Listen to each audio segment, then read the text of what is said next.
And so instead of trying and doing and being a human doing and, getting one more thing on my to-do list checked off and, rushing to the store because I suddenly need graph paper and I can't live another day without it. Instead of doing and trying, just to resist less and just to feel all the love that's coming in, to look around for the good news. Anne, welcome to the podcast. How you doing? Good, thank you. I'm great. I really enjoyed your latest book, Dusk, Dawn, and I really appreciate the realness, the vulnerability in your writing. And I'm just curious, is that difficult for you at this point in your career? This is my 19th book, and I've been talking about a lot of very real stuff for a very long time, so no. Let's go to the origin of that then. In the beginning, when you started writing, you talked about how many books you've done. You've done so many. Back in the beginning, did you write like this? And was it a challenge for you to be so open? Well, my first book was about my father's brain cancer when I was 23, and he said he was a writer, and he said he was going to write his version, and that I should write my version. And um, if you've ever had an experience where somebody you can't live without has been diagnosed like that, it's like having an atom bomb hit the household. And so I immediately started looking for books that could help me, you know, maneuver this really rocky terrain. And there really wasn't anything. This was the late 70s, and people hadn't been talking about cancer was kind of unseemly. So I always told my writing students to write what they'd like to come upon. And I would have loved to come upon a person being really open and honest and practical and funny about trying to survive such a really difficult time. So the first book was sort of vulnerable and honest and funny. And I just was so glad to find my voice and find that so many people we're really starved for people just to tell the truth. And outside of your writing, was this already a trait you had established with family and friends? Were you a pretty open book and formed deep connections with other loved ones?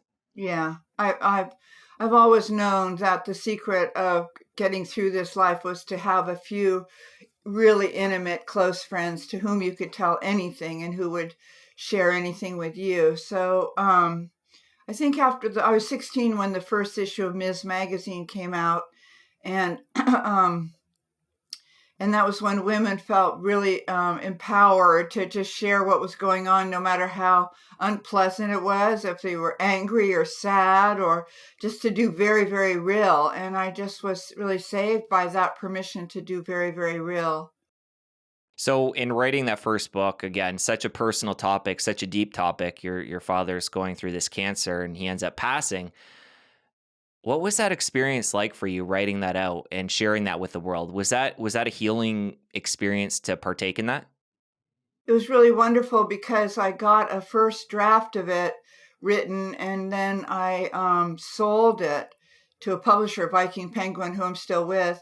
Uh, 45 years later, and so my dad got to read it when his mind was still clear and good. It was really like a love letter to him. So that was the great blessing, was that he got to read it while he was still alive. In your latest book, you talk about how, as a kid, you felt like you weren't a good fit for life on Earth.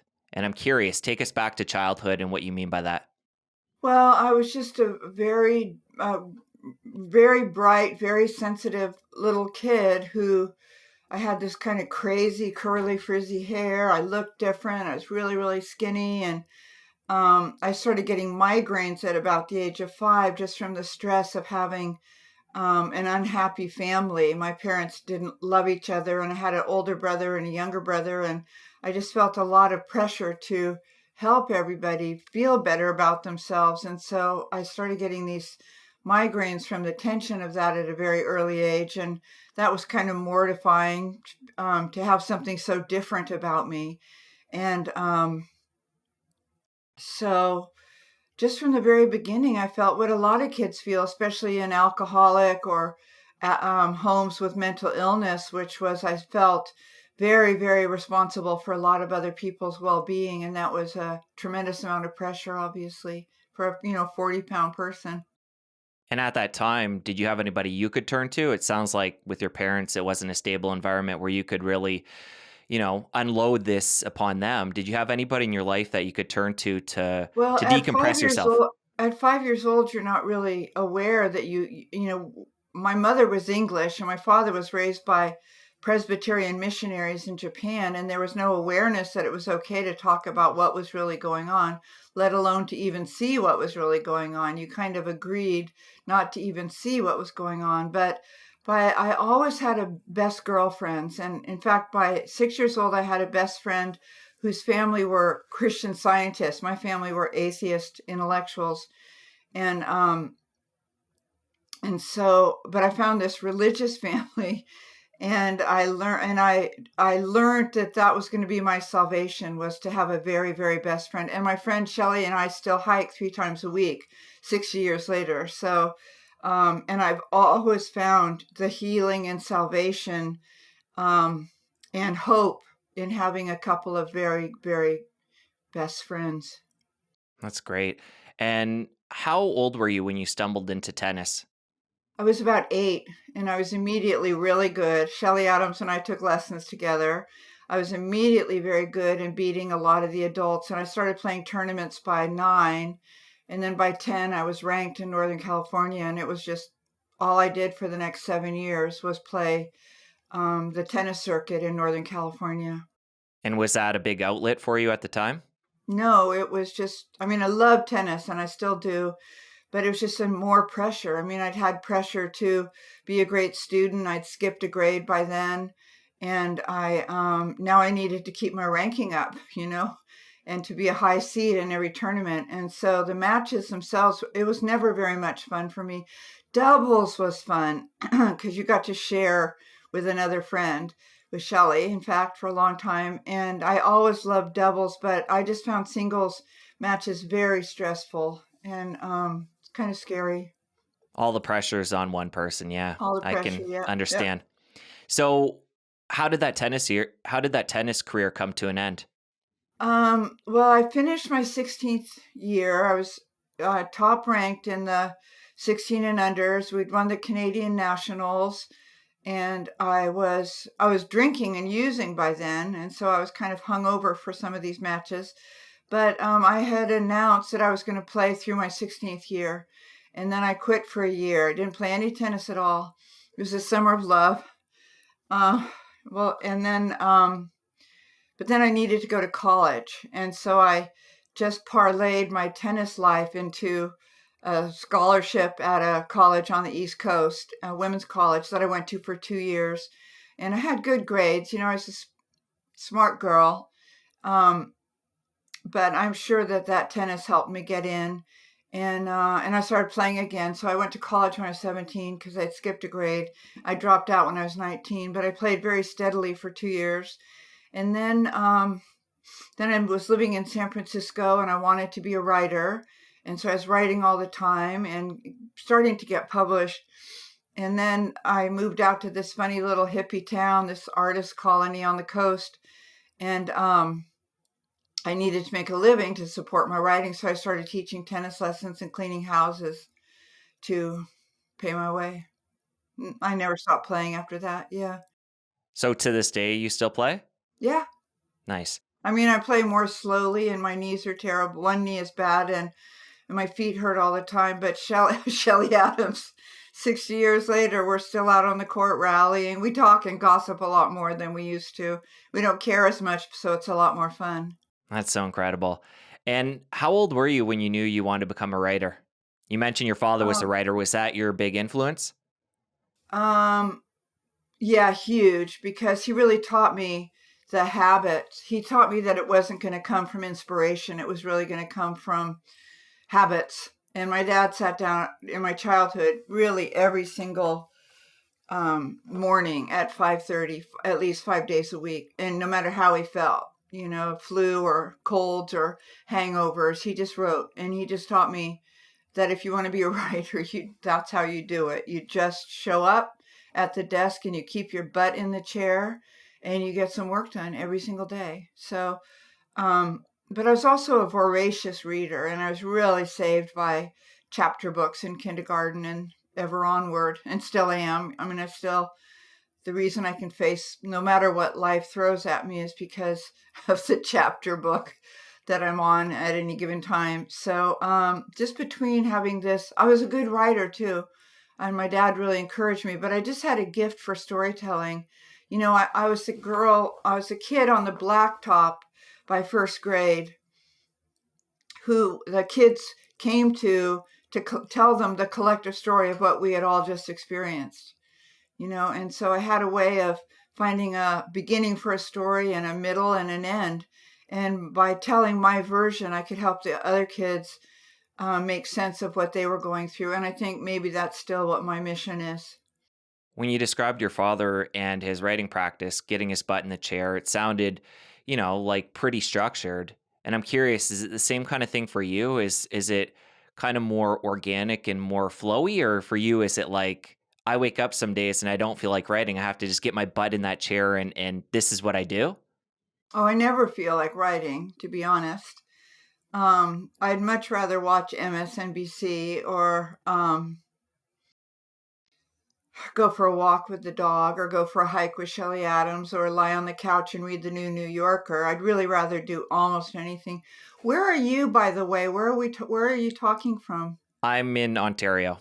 Oh, you're on Ontario. Windsor, Ontario, yes. Yeah, yeah. Oh, good. I'm just glad to know, uh, since Can we're can face you to face, where detect an you are. accent at all? Little accent, yeah. But I was in Canada a lot for tennis, and but on the West Coast. And then is Toronto in Ontario? Toronto is in Ontario. It's about 4 hours from here. And my Yeah. wife and I, we live in a town called Windsor that's about 4 hours away. And Okay. so we're right near the border with Detroit and Michigan. Oh, right, right. I had a terrible experience in Toronto, I can tell you about. But wait. So we're being broadcast in Canada? We're being broadcast all over the world. It's not live right now, but this is going to be on YouTube and across all podcast platforms. So yeah, Okay. Well, I always pick up people's accents, so I'll be saying a boot and stuff and oot, but and then when I go to the South in America, I always get Southern accents. that's so funny. Anyway, I got pulled over. I went to speak to the Henry Nouwen Society, which is based in Toronto, and he is, if you're not familiar with him, a very profound Jesuit that I read in my childhood, who became very, very famous. He was Harvard, Yale, New York Times bestseller list, brilliant academic, and he left all that behind to go live in a community of developmentally disabled people. So instead of Harvard and Yale and the New York Times bestseller list, he spent 20 years taking care of a boy and then a man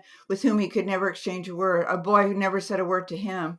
And that was where he could get in touch with the divine. And that is from whence he developed this understanding that it was the precious community that was really going to save us all. And so, it's funny because this is all online now, and not just because of COVID, but especially because of COVID. And it's funny that we're all finding these beloved communities wherever we can in whatever form that takes. So I'm just glad to see you and to know where you are, and say hi to your wife for me. But I got pulled over in Toronto. I think it's because I have dreadlocks. I was trying to get to the Henry Nouwen Society, and I got pulled aside and put in this room for the bad people at customs. And it was 200 people. And I had a speech about 2 hours ahead of me. And I left that room with a half an hour to go. I was kept in there the whole time, and the line was so long. And then, so I got to the Henry Nouwen Society in tears, but somebody had thought to give me a turkey sandwich. So turkey sandwich in tears. And then I gave a fabulous talk because I was in another precious community, and everybody could see that I felt a little rattled and sad. And so everybody just poured their very best selves into me, and I was able to reciprocate with my very best self. So that was the last time I was in Canada, by the way. Although my son's father, who just passed last year, John Painter, lived in Vancouver. So I was up in Vancouver twice a year with my son. I love, love, love, love, love Canada. Okay, so where were we? Well, let's just finish up the Toronto story. How far back was that? I think it was about 4 years ago. Yeah. And it was mostly people, this what a coincidence. It was mostly people of color and a couple of us with dreadlocks. And I got stopped on a technicality that I hadn't been issued a formal work um, permit for an hour and a half lecture and an overnight stay. I was leaving at 7 the next morning. And so it hadn't occurred to anyone. I had all of the paperwork from the Henry Nouwen Society and from my lecture agent. I had my passport. I kept saying, I'm a Sunday school teacher. Uh, but you know what it's like with customs. It's like they are not interested that you're a nice Sunday school teacher. They are worried that you might bring danger to their nation. Right. Well, I'm happy it all worked out. It did, yeah. And then I went home after I'd had my turkey sandwich, and then I got home back and I signed books for an hour, and then I went back to my room and I ordered every single dessert on the room service menu because God told me to. I felt the voice of God tell me that I should comfort myself in any way I could. And if I needed 4 desserts, I should have 4 desserts. That's funny. How did you feel after that? You know, sick to my stomach, but also sleepy. And I was on your time zone, so I was already, I was 3 hours ahead or something. Are you 2 hours ahead of me now? It's 10 o'clock here, 10 It's a.m. 1:19 here. Yeah, so you're 3 hours ahead. So I was jet laggy, I was goofy, and I was just completely toxic with 4 different huge room service desserts. But I felt a lot better that I'd somehow, against all odds, pulled it off. With half hour to spare. I hadn't even gone to my hotel room to change. I just, before I turned on Woody Allen, he used to say that 80% of life was just showing up. And I showed up in my airplane clothes and probably with mayonnaise from the turkey sandwich around the corners of my mouth and in tears. And it went beautifully. So what can I say? Well, let's talk about the just showing up and how important that's been to your career over the years. I know you've written so many different books. Did success come relatively early for you, or was it putting the time in, putting the years in that led to where you are today? Well, it was my sixth book, which was called Bird by Bird, when I could finally um, stop teaching tennis and cleaning houses. I got some really good reviews with the novel that you and I were talking about, Hard Laughter. It came out when I was 26. Um, I had some good reviews, but I didn't sell very many copies, sold several thousand. And then I had another book out, Rosie, did really well critically, much better, in fact. And I remember I got 10,000 for it, but that's 2 years in the making and then a year of publication. So it's not very much money. So I taught tennis and cleaned houses. And then I had 2 more books out that did really well critically. And I got even less than 10,000 for them. I got 6 for one of them. And then I wrote Operating Instructions, which is a journal of my son's first year. And I was about, let's see, I had a baby when I was 35. I was probably 38. And it made the New York Times bestseller list. But I had a baby, no husband, no partner. And I think I'd gotten 30,000 for it for 2 years' work. So it was, my friends paid the rent for me until Bird by Bird, or they helped me with the rent. And but I had some gigs. I actually had a really good gig at Mademoiselle. I was the book reviewer for a while. And then with Bird by Bird, I finally got a real advance that allowed me to quit teaching tennis and cleaning houses. So with my writing students, I teach groups. I just do it once a year now, but I used to do it a lot more frequently. And excuse me. My writing students all believed that if the class liked their work, it would almost certainly get published, and then they would be able to quit doing whatever they were doing and just be full-time writers and move into better houses with maybe a pool and fish forks in the drawer. And I'd say it doesn't work that way, and you won't be happy when you get published. If you're not happy now, when publication comes, there is so much stress, so much disappointment.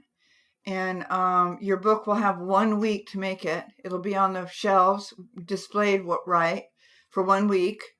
And there are 150,000 hardback general interest books, which means novels published in America every year. I don't know what the Canadian figures are. And it's really hard. The only thing that is going to help is the writing, the writing practice, doing it every day, finding a writing partner, finding someone who will edit for you, who will edit you with respect and affection, but also tell you when something isn't good enough, tell you when you need to go deeper into this area, or you need to really pare down those 4 pages into page and a half at the most. And that is where the payoff is in the work. But so no, after Bird by Bird, I started doing much, much better, and then started making, much, much better money. Yeah. And back in the early days, you put out your first book in your early 20s, early or mid 20s. And then you mentioned hitting the New York Times bestseller list. I think it was about mid 30s. So around 10 Well, it was late years. 30s. It was Oh, late probably 30s. Okay. 30, 38. Yeah. Okay. So, I mean, you talked about how little income you had and people helping you pay rent along the way in the early days. Did you know it was going to be that tough when you got into writing? And if you did, would Yeah. you have been able to push through? Okay, you did know. Well, my dad was a writer, and we never had enough money. He'd get in advance, and then it would take 3 years to write a book and to get it out there, and another year for the paperback to be issued, and we just, we never had enough money there. And but it was all of my dad's friends were writers, and it was like the greatest scam you could ever come up with, was to get to be an artist when you grew up and not have to go to the office and not have to work for somebody else at a job that maybe you didn't love. And so it was just like a calling, like somebody might be called to the priesthood, to be a poet or a writer. And none of the poets or writers we knew did well. Evan Cannell was one of my dad's best friend, and he had written Mr. and Mrs. Bridge, which is a book I still foist on all of my writing students. 2 books I foist on them. And he started to do well with those 2 books. But for the most part, you weren't in it for the money. You were in it because it was a sacred tradition. And if you could somehow just keep lurching and flailing through, it was a dream come true. You'd wanted to be a writer or an artist your whole life, and you were getting to do it. You talked about there being 2 books that you still recommend to your students. What's the other one? Well, Mrs. Bridge is one. It's the first one he wrote about his childhood in Kansas City. And the Newmans, Paul Newman and Joanne Woodward, made a movie combining the 2 books. But Mrs. Bridge was a big success. And then Mr. Bridge came out, which is much darker, about his very dour, taciturn father. It's darker. It's just as wonderful. And but they both gave me the insight that you could write a whole novel, whole rich, deep, transformative novel based on short chapters, short takes, maybe 5 or 6 pages, sometimes 1 or 2. So and then of course later, years later, he wrote Son of the Morning Star, which was a huge hit about Custer and the Native Americans. And so, but it's funny because he was cheap when I was a little girl. He was actually the first person I thought I might marry because he was so handsome. And I was under the table as a little girl with him at our dinner table, and he was cheap then. I remember my dad kind of always joking about it, and never picked up the tab once. And then I was very close to him from the time I was about 27. I'd known him my whole life, but we got to be really good friends. We were published at the same place, and we lived only a few miles apart. And he was still cheap. All that money, and he'd still buy big packets of tube socks at Sears, or Monkey Ward's. He'd buy a pack of 10 tube socks for $8, and they'd be crummy socks. And so we teased him till his dying breath. And I want to come back to your creative process. We got sidetracked a little bit and talked about Toronto and the whole incident there.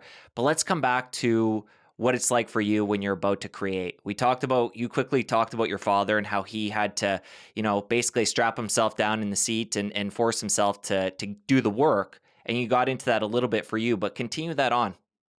Well, I had one thing, a huge blessing in my life was that I had I've been writing all along, all through college. I dropped out when I was 19, and I just kept writing because that's what my dad said to do, that you write a little every day. And I was in San Francisco by then, and I was in that kind of bohemian lifestyle where you go to certain all night um, cafes and bookstores, and you could write, and other people were writing. We all had just notepads then and pens or pencils. And I just wrote little things. I wrote memories. I started novels. I wrote some short stories that weren't very good. And then when I was 20, I scammed my way into becoming an assistant editor at Billie Jean King's sports magazine that was called Women's Sports, because Title IX had just been put into law in California, in America, which was equality in the sports programs in all schools in America and colleges. And I'd been playing tennis all those years, and so then I got put on deadlines. I'd have to have something done by a certain time, and that was a great tool and habit. Was that you can't think, oh well, I'll finish this tomorrow, or oh, I'm just not in the mood. It's like, thanks for sharing. It's due. And I got a lot of writing done there, and I also started sending out pieces. I started sending stuff to my dad's agent, and she thought it was all very charming, but that it wasn't saleable.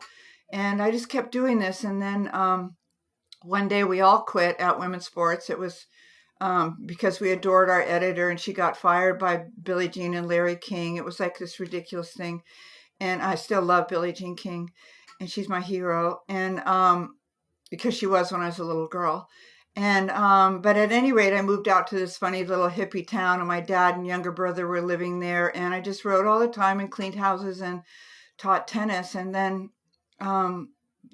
my dad got sick, and then that became a chance to sort of put my money where my mouth was and push back my sleeves, get the paid work done, and then put in 4 hours a day, literally rain or shine. And I never ever felt like putting in 4 hours. If you write an hour and a half, 2 hours is a long time. You can get a lot of work done. But I just, once I had students that I was teaching, I told them the only way that you will ever achieve creative freedom is by discipline, and that you set a pretty high standard for yourself, and then you meet it. No one cares if you write, so you'd better, your family's not going to be happy to hear you're working on a memoir, I'll tell you that. But I got very strict with myself, and I never stopped. And then I got older, now I'm much, much less strict, except for I still do the same thing. I still do it every single day, no matter what. But not for 4 hours a day. If you were to take a day off, what would that feel like to you, not having that outlet? I think I'd be fine, actually. I think I'd always take notes. But right now I'm in the throes of publication, so I'm mostly doing interviews and stuff, but I also do pieces at Facebook that are really important to me. And I put a lot there, could be 1,000 words, which is maybe 3 manuscript pages, might be 800 words, so 2. But they're very important to me. I only write really meaningful philosophical pieces. I wrote a lot about trying to survive the Trump years. I wrote a lot about trying to come through COVID with our spirits up, which is what Dusk Night, the entire book is really about. How do we come through really difficult times and years and heartbreaking experiences with our how do we get second winds? How do we keep our hearts from closing down on us? So I wrote all the pieces that ended up being the Dusk Night Dawn, but some of them I didn't write them at Facebook, but I wrote kind of rough drafts of them, that I would have my own experience. A story would unfold in my own life where I had felt hopeless, or somebody I love had felt hopeless and doomed. I wrote a book. My last book was on hope. It was called Almost Everything, but my original title was Doomed, Thoughts on Hope, because the times were so hard with climate change and the fires and then on top of that we had COVID, a pandemic that where millions of people died. But so the even if I didn't write any more books, I'm not sure I will. I think I'd always write these Facebook pages because I kind of feel like a missionary, you know. I have a way of telling stories, which I had on the blacktop, that help people see their own heartbreak or doldrums or whatever, or addiction or whatever in a slightly more positive light. You know, it's not like happy Christian bumper stickers, but it's a way of seeing life through a better pair of glasses so that you see all that is still working no matter what, you know, no matter how much you've lost, no matter how hard it is for the community or the country. So I would probably keep writing Facebook, but I'm not positive I'll write another book. But I don't know right now. I mean, it's only been 2 weeks since this book came out. I really don't have no idea. And Anne, what would you say to somebody who is facing a lot right now? You talked about the pandemic, and we're going through really trying times right now, and people, you know, as a human being, we all have different difficulties that we have our ebbs and flows. And you talked about seeing light through that. Where does someone begin who's either watching or listening right now and they're feeling like they're in a really dark time? And obviously, every situation's different. It's hard to have a general response to this. But if you had to, how would you get somebody to start seeing that light? Jesse, let me read you the first page of this book because I think it sets up the question in a way that then I can move on really easily to the answer. Or, I Sounds mean, it's good. a 200-page answer, but let me just read you this page and a half. Here we are, older, scared, numb on some days, enraged on others, with even less trust than we had a year ago. The devastating pandemic and the federal government's confused and deadly response was simply the final straw to a few years of crushing developments. A UN report on climate catastrophe was published months before my wedding in 2019. The report of the extinction of 1 million species 3 weeks after. Major buzzkill. Our poor country has been torn asunder. I await the reign of frogs. And I've gotten so much less young. I got Medicare 3 days before I got hitched, which sounds like something an old person might do, which does not describe adorably ageless me. I mostly love being in the third of my life, as it is the easiest that life has ever been, except for, well, the bodily aspects and the dither and the fogginess. And I wouldn't go back a year, well, maybe back 2 years before the 2 UN reports, which have changed everything. At our wedding were all the people we love most in the world, gathered in a redwood grove to celebrate the miracle that Neil and I had found each other, needles in haystacks, wrinkly old needles, and fallen in love and toughed out some conflicts.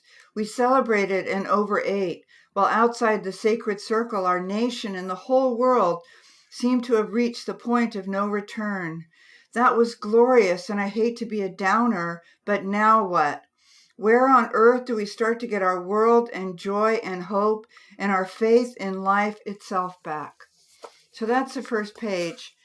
And the answer is in the following pages in various stories that illustrate all the realms we may decide to enter into or pursue in which there is healing and there is nutrition and there is hope and there is forgiveness against all odds.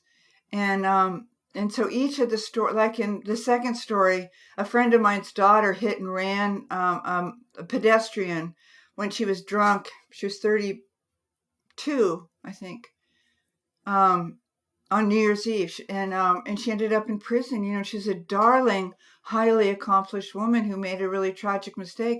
So I took it to my Sunday school kids, there's usually 3 of them. It's a tiny failing church, and I started talking to them about forgiveness. Could you forgive this girl, this young woman, who ran over a young man and then kept driving? Well, at first they said no, because you get to make mistakes, but she kept driving. She destroyed the victim's family. She destroyed her family, and she destroyed her life. Well, okay, maybe let's look at it from a different perspective. So the second story is about what that perspective might be, and that a different perspective is often where we begin. We begin everything. We begin restoration. The subtitle of this book is on revival and courage. Where do we start? Where do we get our courage back? Well, we start where we are. Same place you start a new book or a new screenplay or a new instrument that you want to learn to play. You start where you are and you let yourself do it badly, but you have the willingness to try. You ask yourself if, when I first got sober in 1986, people told me, you take the action first and then the insight will follow.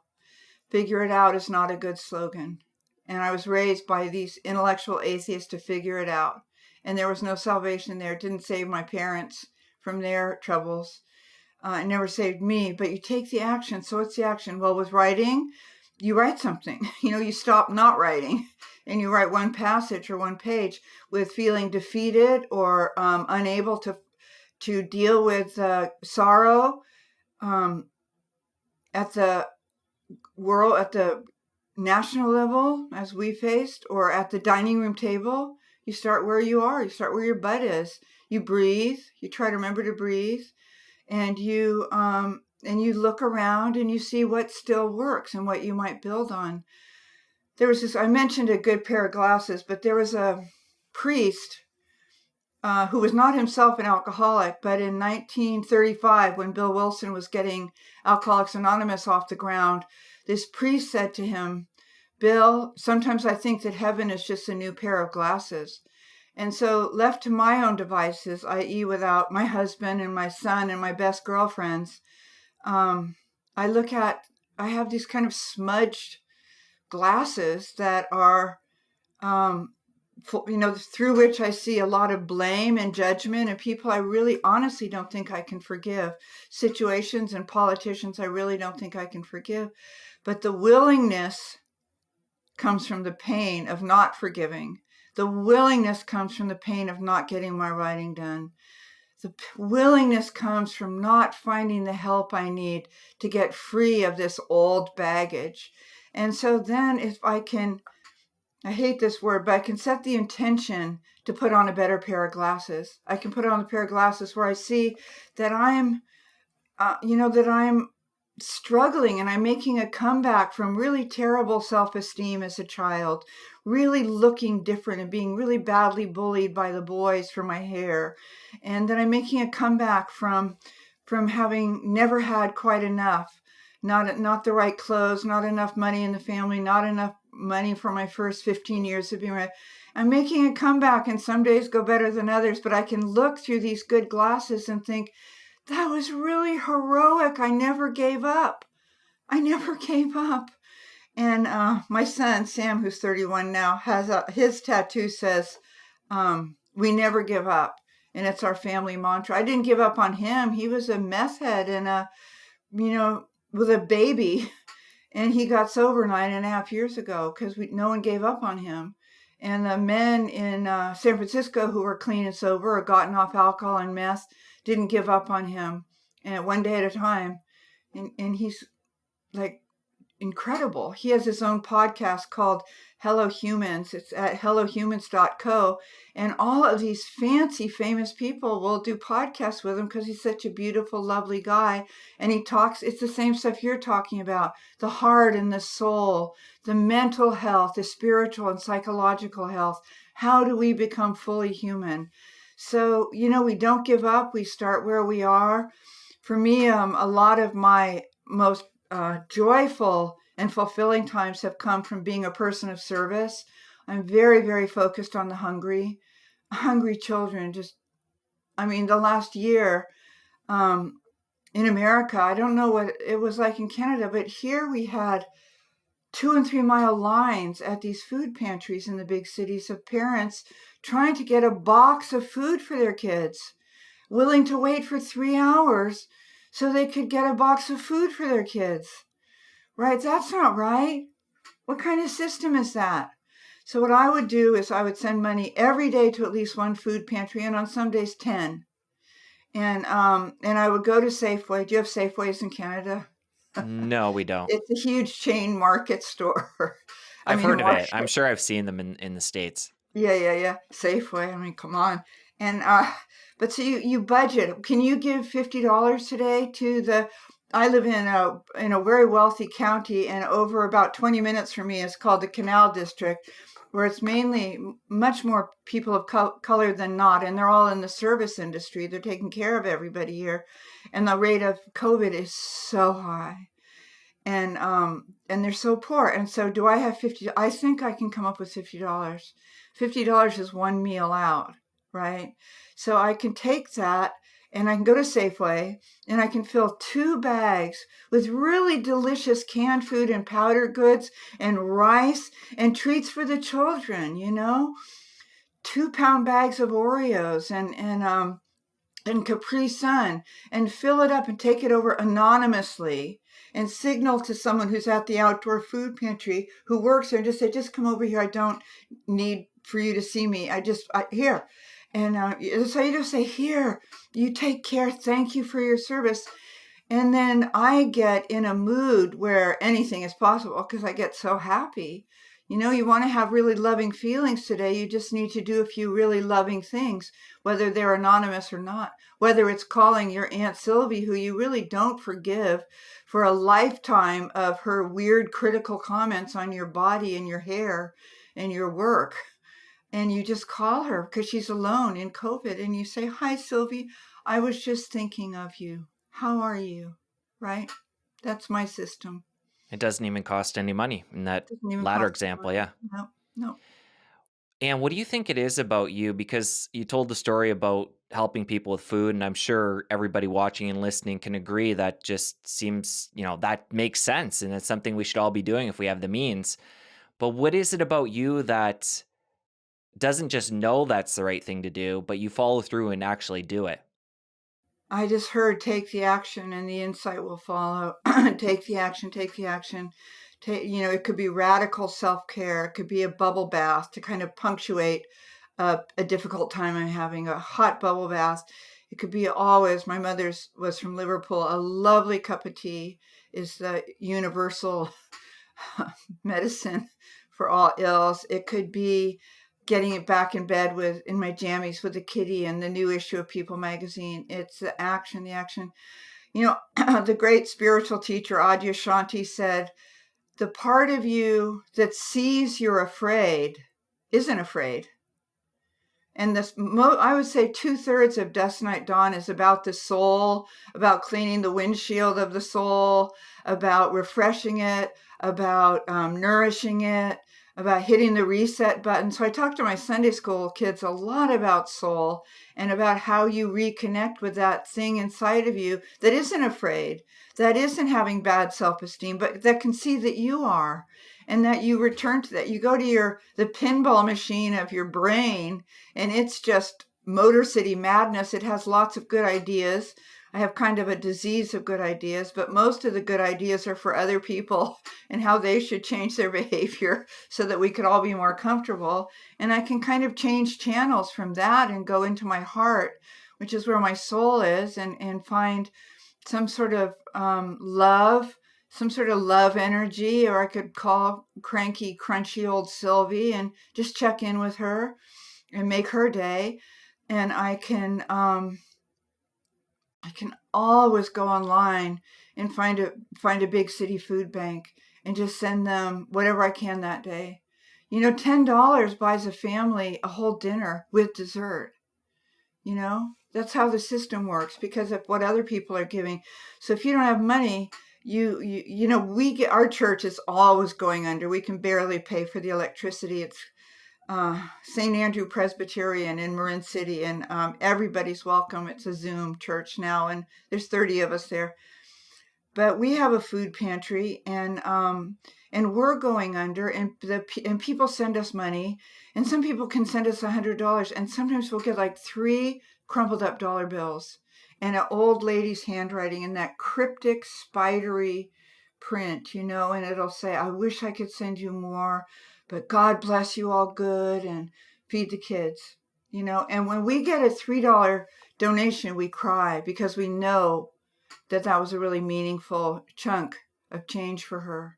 So you do what you can. You have a garage sale and you make $75 and you keep 25 and you go buy yourself some cute socks. And unlike Evan Cannell, you buy a couple of pairs of great socks and you buy a sack of Halloween-sized, M&Ms or Mars bars, and you send the $50 off to the East Oakland Food Pantry. We do what's possible.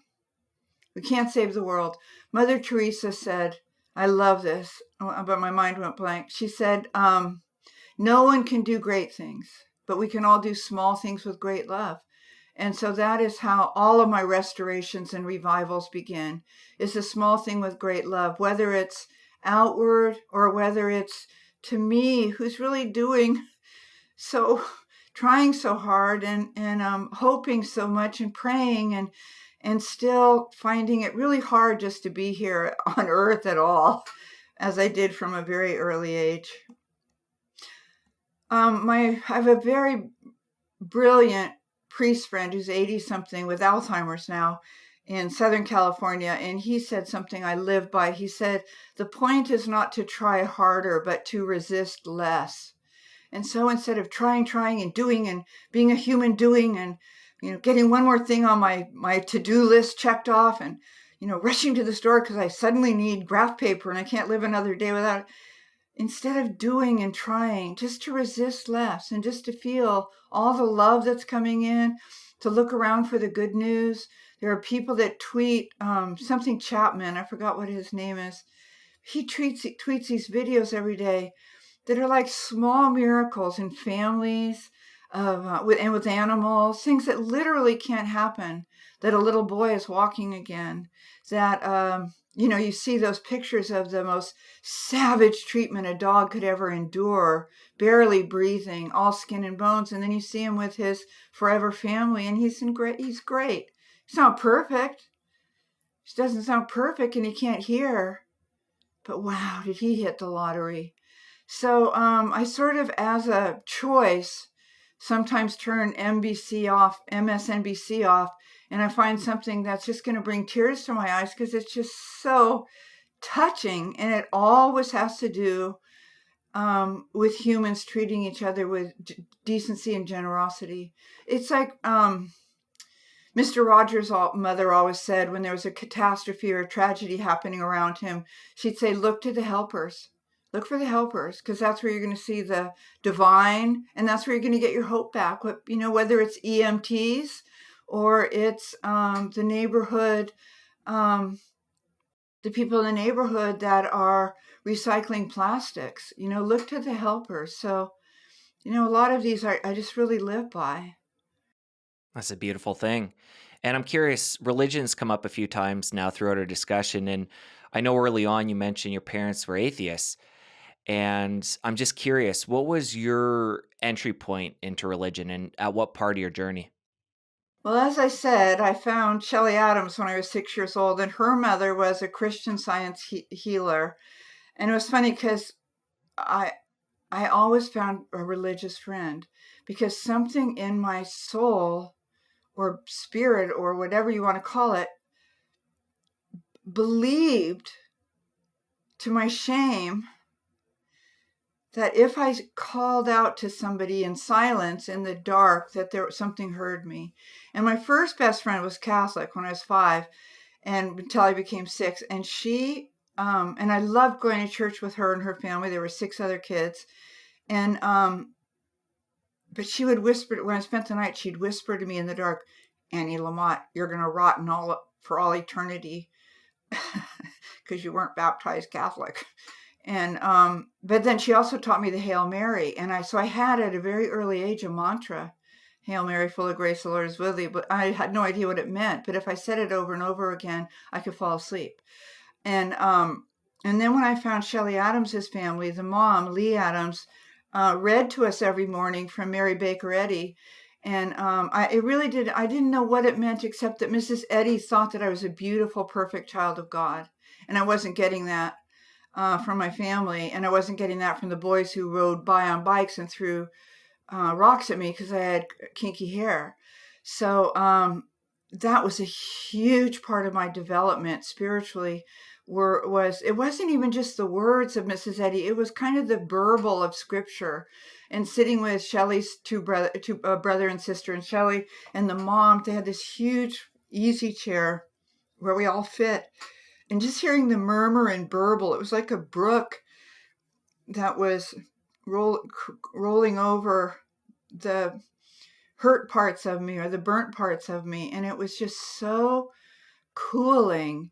And of course, my parents just thought Christian Scientists were crazier than you had to be, that Catholics were bad enough, but Christian Scientists. But so up until I was 12, Shelley and I were best friends. And so I really grew up with a lot of what would turn out to be the basis of New Thought. Science and Health is where Eckhart Tolle and Marianne Williamson and Carolyn Mace and all of the great New Thought people begin. It is in the focus on the spirit and not the material. And so that's how it all began. And then when I was in my 20s, I was living out in this little not new age, but hippie, druggy community. And I took a lot of LSD, and I was reading a lot of Buddhists and Ram Dass, the Hindus. And my dad, even though he was an atheist, you were allowed to like Buddhists because so many of the great avant-garde Buddhists, the great poets, Allen Ginsberg, Gregory Corso, and so on, were Buddhists. And Alan Watts, the great Buddhist writer, had a morning show on KPFA, which is our Pacifica station. I don't know if you have that in Canada, but every morning on KPFA. And so we would listen to it. And that was like Buddhism 101, like breathe and try to notice each breath. And so I tried to become a Buddhist or a Hindu because my father, because of his Christian missionary background as a Presbyterian, God's frozen chosen in Tokyo, hated Christians. And so I tried, even after he died, not to become a Christian. But it was all marbled in together. I found truth wherever I could. So I love Thomas Merton, Five Story Mountain, and Henry Nouwen, and I read them too. I read it all. It was like a scarf that some sort of Holy Spirit energy crocheted together for me with Ram Dass's Hindu and Alan Watts's Buddhism and Thomas Merton and the New Seeds of Contemplation and Denise Levertoff's poem, a lot of spiritual poetry, and little by little, but I was getting drunker and drunker and drunker with every passing year too. And at 31, very drunk, I would go to this flea market in what used to be called the Ghetto in Marin City, where my church is. And there was a huge flea market there. And if you're hungover, you really crave fried food, a lot of coffee and fried food. And I could see this funky little ramshackle small church with this Charlie Brown tree in front of it. And I could hear gospel music coming from it, from the flea market. But I could also hear a lot of the gospel songs that were part of the American Civil Rights Movement that my parents had been very involved with the other left-wing intelligentsia.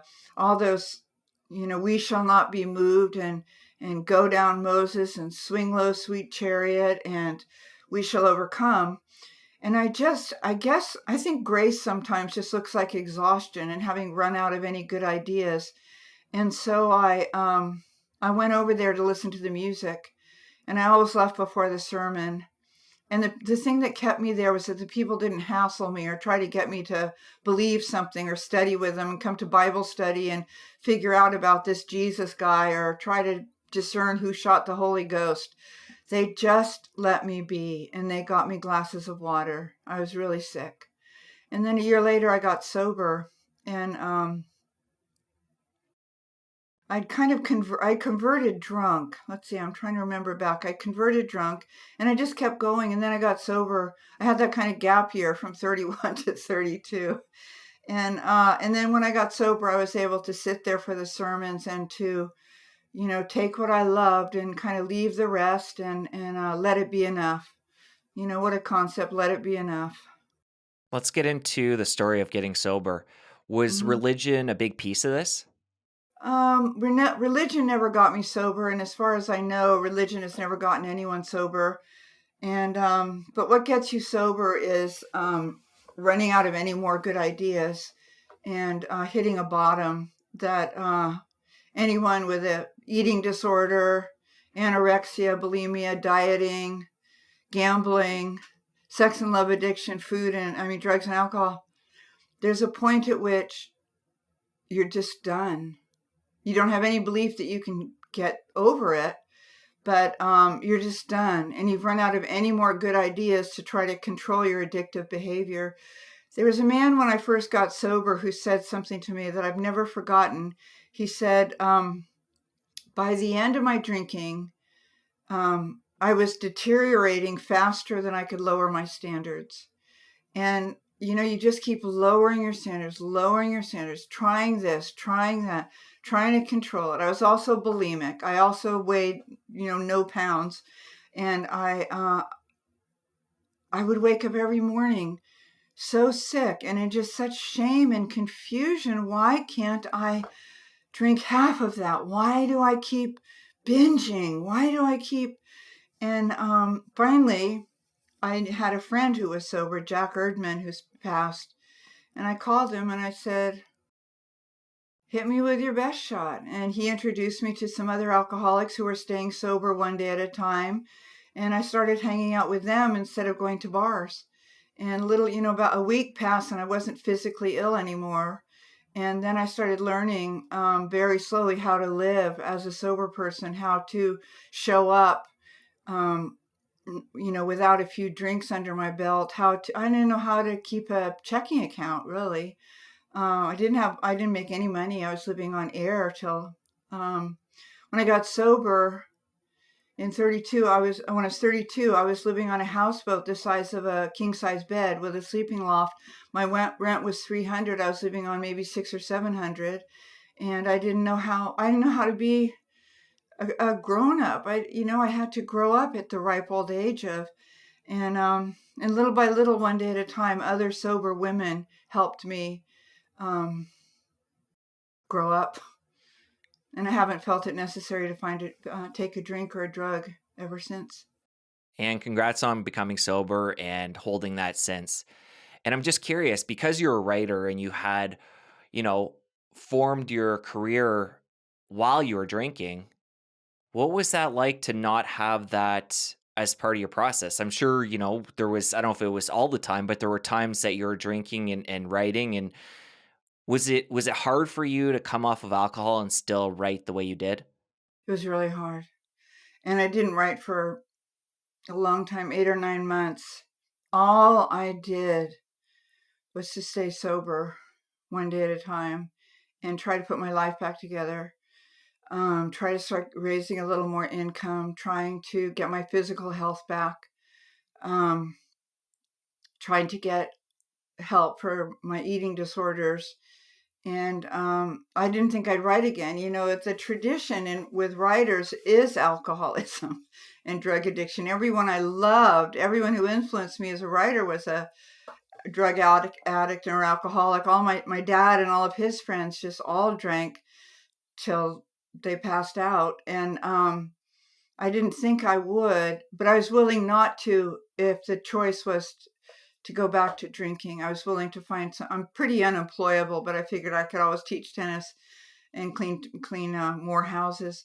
So, and then it was funny because one day, and I don't know what changed from the day before, but I suddenly felt like the window shield wipers of my psychic car were sort of clean again, and I could see through them to this one patch of material I'd always wanted to write about. And I ended up very slowly writing what was my fourth novel, my first sober novel. It was called All New People, and based on something that the father in it says to the mother, who's always taking everything very hard and very personally. He says, "You know what? 100 years from now, all new people, lighten up. And it took a couple of years. And there were lots of times when I thought, oh, if I could just smoke a joint right now and be free, and float and trip. And I didn't, because I knew what would happen. I remembered what the mornings were like. And I knew that if I started smoking dope again, pretty soon I'd think, well, I'll just have one cool, refreshing beer.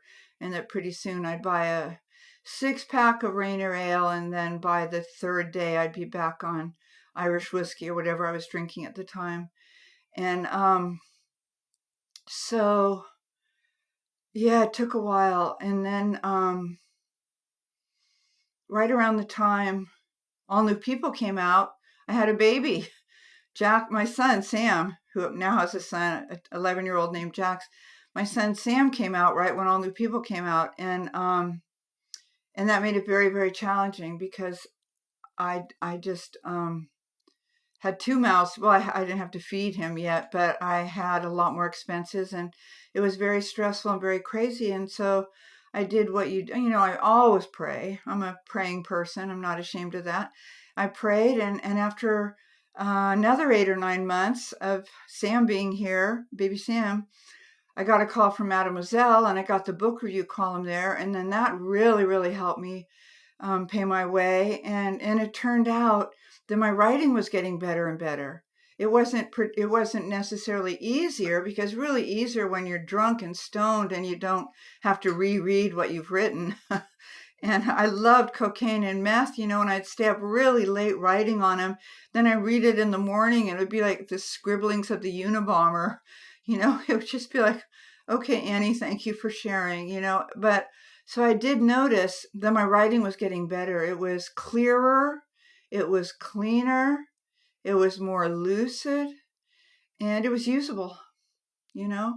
And so I just kept hoping and praying that I could stay on that path of sobriety. And one of the ways that I stayed on that path was to start helping the real newcomers, the women with a week or 24 hours of sobriety. And I'd say, I don't have long, but I'm at your service. And if you want to come over and have dinner with me and my baby, and I'll tell you everything I know about how I stay sober one day at a time. And that helped me. And now it's almost 35 years later.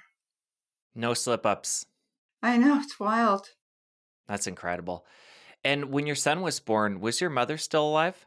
Yeah, my mother was alive until 2001, and my son was born in '89, so he got to have her for a grandma for 11 years. And then my mom's best friend all those years was named Gertrude. She was this wild German, and they had been bosom buddies like me and Shelley Adams. And so, because the father wasn't involved, I asked Gertrude and her husband if they would be a set of grandparents so that Sam would have a grandfather. And then my Aunt Pat, who is my mother's twin sister, who'd come over on the steamer to Ellis Island with my mom when they were 10, she was very, very involved with my mom, and then with me and Sam. So I had all these kind of makeshift grandparents and babysitters, and then my Uncle Millard. I mean, we really wanted for nothing. And it was great. And Sam adored my mother, who I found incredibly annoying. And he just thought she was great. And he called her Nana. And so when I had a baby, when Sam had a baby when was it, 2009, I took the grandma name of Nana too, just in honor of how much Sam had loved my mom. And how did becoming a Nana change you? Well, first of all, Sam and I wrote a book about it immediately, which turns out to be my very favorite book that I've ever written. It's called Some Assembly Required, which is sort of a play on my book about Sam being a baby, which was Operating Instructions. So it changed me in so many ways. It really put me in my place, for one thing, because it turns out that when your child has a child, they're really not interested in your thoughts on how they should raise him. They really want to do it themselves and get to do it themselves. And I found as a grandparent, I have a disease of good ideas. I just wanted to share what I thought we should do, with his food or his education or whatever. And the extent to which I shared those thoughts was the extent to which they'd keep him away from me. There's a great acronym in the recovery movement of WAIT for why am I talking? And some days I would just write it on my wrist when I would get to be with Sam and the baby. Why am I talking? Don't talk. Don't give advice unless they've asked for it. If they don't ask for it and you give them advice, it's sort of abusive. And so the reason I love Some Assembly Required is it was every single thing I knew about letting go of my child who was 20, who was 19 when he had a baby. So it was not my plan for him.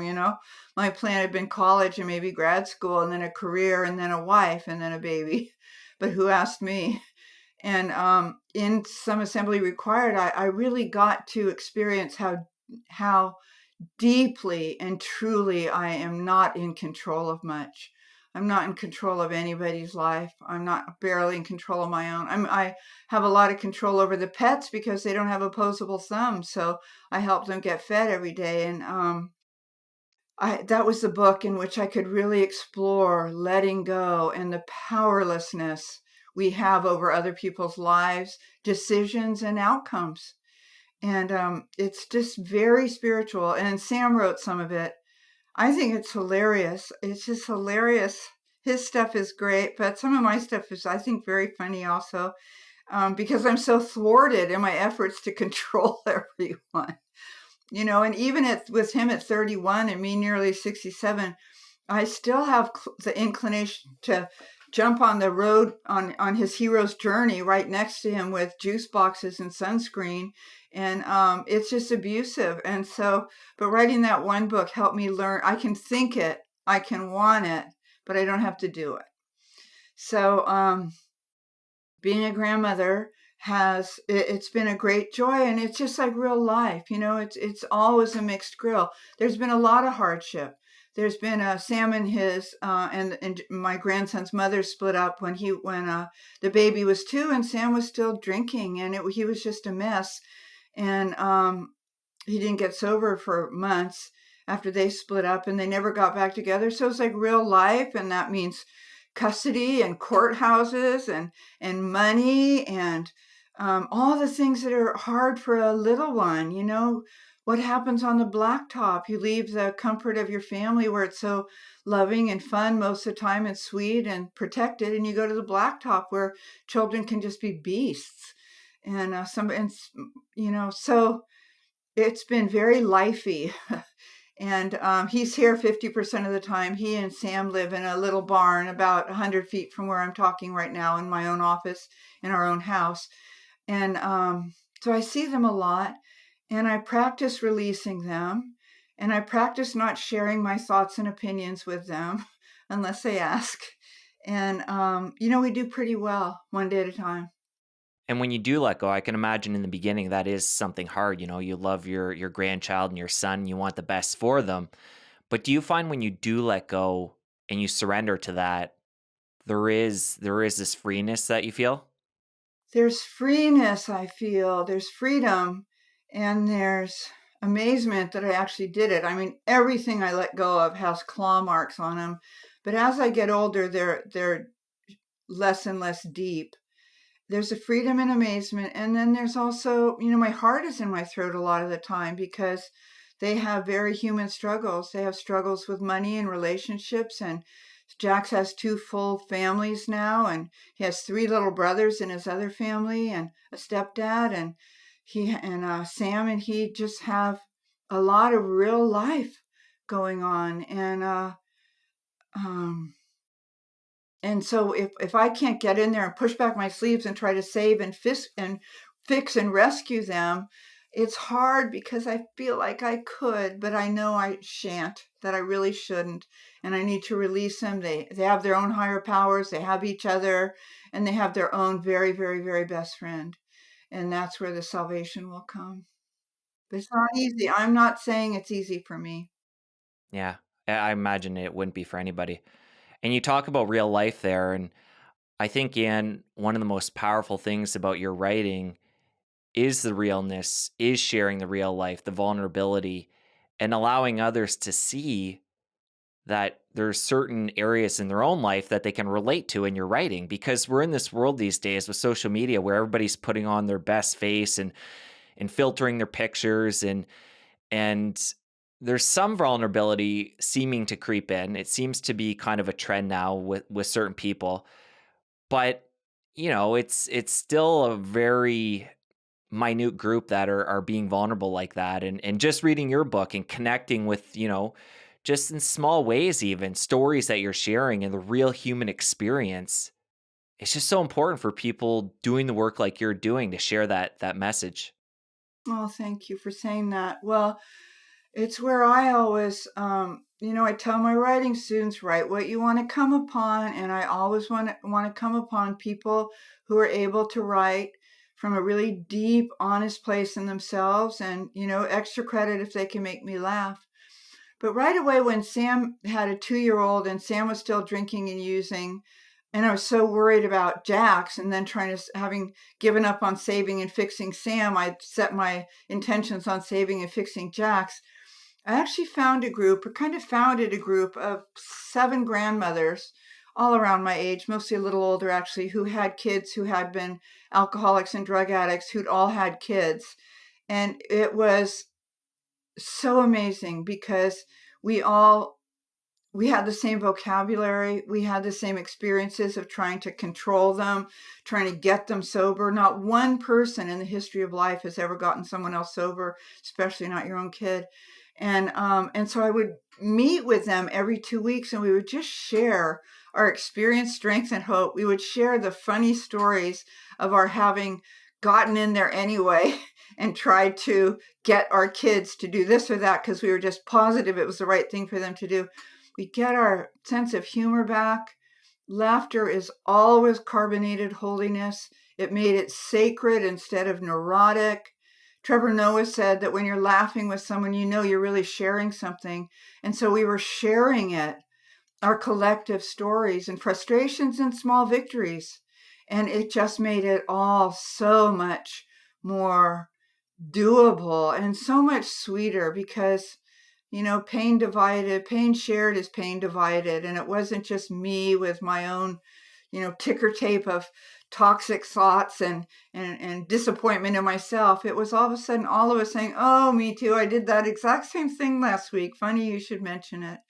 So, Well, Anne, you come from a really unique place as somebody who's gotten sober themselves, has a son who's gotten sober.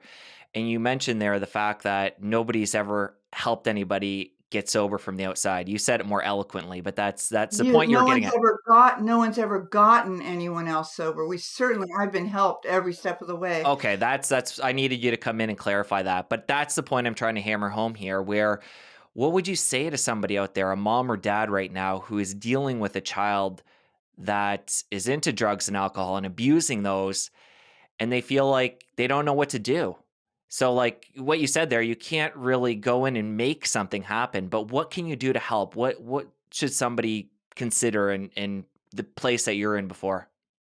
All the parents I know with kids who are drinking and using go to Al-Anon because the disease of codependence, of trying to save and fix and rescue kids or parents, whoever you're currently trying to change, it's a fatal and progressive disease that kills just as many people as drugs and alcohol does.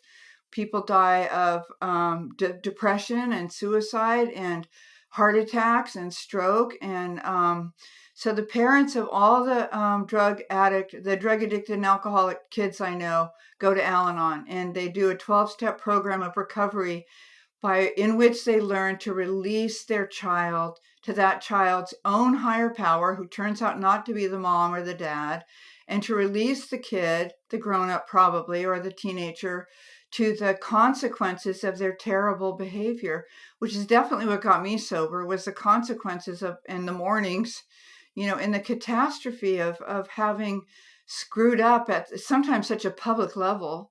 And so, but in Al-Anon, I know they tell people that you can have freedom and even peace of mind whether your kid is drinking or using, but it's not easy. And you need a community. You need to be able to tell the truth about it. I mean, most of us were raised to think that you never tell other people what's going on behind closed doors, and especially if you come from an English childhood like I do, my mother's childhood. It's always about everybody thinking your family's doing so great and is so enviable. And it's always about burnishing the surface. And so if you need for the whole world to think how beautifully you're doing, or by the same token, if you're in victimized self-righteousness all the time because your child or your husband or your mother are drunk and wrecking your life, then you need to, what I heard is, if you got a problem, go look in the mirror. You need to take responsibility for the reaction you're having to that and the illusion and delusion of control that are making you so crazy. And the funny thing is, for the parents of people in Al-Anon, the parents in Al-Anon, is that when they start to get better, their kids start to get better. And it's like with a parent trying to, I can tell you this with Sam. Um, I felt like I had a rusty fish hook in my chest that was attached to had a rusty nail attached to Sam's chest, and that somehow that fishing line was keeping us afloat, and that if I unhooked, he would drown behind his drug use. And it turned out to be a complete lie, and that when loose, I jiggled that fish hook loose from my chest, and it hurt so much, and I was scared to death. I could hardly breathe. It turned out Sam stayed afloat. And then when I started to get well, and Sam didn't have this hot breath of his terrified and angry mother breathing down his neck, a group of sober drunks in the city, San Francisco, came into his life and helped him get sober one day at a time. And at some point, a few weeks later, I told him he couldn't come to my house anymore. His baby and his baby mama were living with me. And I said, you can't be here because you're too crazy and too destructive. And he called about 3 weeks later and he said, I've got 2 weeks clean and sober. Can I come see the baby? And I said, of course, of course. And he hasn't picked up a drink or a drug, but he's made all the mistakes that young people make that drive me crazy with finances. He dropped out of college. He started his own podcast, hellohumans.co. That's really actually very successful. He made his own decisions, and some of them I just felt like, no, don't. And you know what? He's come through. He's just a beautiful man. We drive each other crazy sometimes, but infinitely less. And he's a great father. A happy ending. Happy ending, yeah. And let's talk about, I know we're coming up on time here, but let's talk about meeting Neil. I know you guys connected on Match.com in 2016. How did that change everything? Well, let's see. Yeah, you can, if you just Google Anne Lamott Match, you can read the story of my life on Match before I met Neil, which was that I learned how to date. I didn't feel like I was desperate for a partner. I was so glad to be out of the last relationship, and it had been a few years, and I really love being single. I happen to love being alone, really more than anything. I'm really an introvert. But I learned how to date, and I learned how to have coffee with people and then get out of having to see them again. And I learned again not to give up. And then this guy appeared in the Match, the daily 6, and he was really good looking. He was incredibly smart, possibly overeducated, and he really is. It's kind of an issue for us. And he's kind of a know-it-all. And very spiritual, and he had a nice sense of humor. And I wrote to him, and it turned out he was allergic to cats, and I live with cats. I always will, and there's no way I could have survived the last 4 years without my cat. And so I thought, well, I can't be with you because I'd always have to come to your house since you couldn't come to mine. And at my house is my son and grandson and my cat. And so naturally, and my dog, and I naturally want to be there. But then he said that he had discovered, he's highly allergic, he discovered if you put brewer's yeast on the cat's kibble, that after a week or two, he wouldn't be allergic anymore, or just mildly. And I thought, oh, he's just trying to get me into bed, or he's got a manuscript he wants me to read. Because men that I dated had shown up on their first date, one with a manuscript and one on our second date with a plot treatment, as God is my witness. And he didn't have either. He just wanted to talk to a kindred spirit who was really smart and not educated. I'm a dropout, and really spiritual with a nice sense of humor. So I agreed to have a cup of coffee with him. But I set it up so that I could only stay an exact hour because I had to do an errand across town, which was to get a Craigslist IKEA cabinet for my grandchild. And so we had this hour, and we just grokked each other, to use that great phrase from Stranger in a Strange Land. And we jammed. He knew all the movies that had changed my life. He knew all about, everything I love to talk about, books and movies and God and Hinduism. And then I said, I have to go. I have an errand to do. And he said, an errand? I love errands. That was how I stayed with my wife. They'd been divorced for 5 years. He said, that's why I stayed with her. We had so much fun when we did errands. So he got in my car and we drove across town and did an errand together. And we haven't missed a day, and coming up on 5 years. So we got married a couple years ago. He wanted to get married, and we had lost our cat. And one day we were watching the U.S. Open and tennis matches, and he said, eating Cheetos or something. And he said, "Can I ask you a question?" I said, "Oh, sure." I thought we were getting some patio pebble in one little patch of the garden. I said, "Oh, sure." I thought he wanted to talk about whether I wanted to go dark or light. And he said, "Will you marry me?" I said, "What?" And then I said, "Could we get another cat?" And he said, "Sure." I said, "Okay, I'll marry you." And then we got married about 8 months later, because there was a redwood grove right down the street that was available on April 13th, 2021.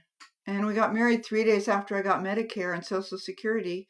We had a beautiful wedding. However, I didn't know that if I was going to be married 2 years, one of them was going to be in quarantine, So I feel I get extra credit. How has that been, being home together and being in a tight-knit space? Well, just like all of life, some days are just too long, and most days have been really nice. He works at on his book and his website, Shapes of Truth, and I'm in a bat cave. He has the Shapes of Truth bat cave, and I'm over here in this funny little office. And so I'm usually glad to see him when we meet up in the kitchen. I'm always glad to see him at night, and we're hooked on these really dark Nordic thrillers. And I'm always really happy to wake up in the morning because he's a genuinely sweet guy. So, and then some days I'll hear him chewing bacon, that kind of wet, crunchy sound, and I'll feel like, I can't do this. I'm sorry. And I'll think it's so unfair that Protestants can't get an annulment. And then I'll sort of slog through that. And then he'll do something he's very thoughtful. He'll do something so funny and thoughtful that hadn't crossed my mind. And it'll just make me laugh and get my sense of humor back. That's so beautiful. And Anne, I know I got to let you go, but just loved the new book, and I'm glad we had this chat and got to go so deep into your story. And like I said before, I just think your writing is just so artistic, so powerful, and it really connects with people because you're sharing the true human condition. So thank you. Thank you so much. I just love talking to you. Me too. And Anne, how can people, other than getting a copy of the new book, how can they connect with you after the show? I don't know. I guess Google me. I'm just so out there, and they probably can't connect personally because for obvious reasons. But if you just Google me, there's so many things that I have done that I think are kind of helpful to YouTube. And then you and I will be on YouTube pretty soon. And then, this is on YouTube, I guess. And then go to YouTube and put my name in. And there'll be all these other things I did that were really, really important to me on writing or faith or just coming through another day of very lifey life. All right, Ann. We're going to link a lot of that up in the show notes. And thank you so much for your time. Thank you. Bye.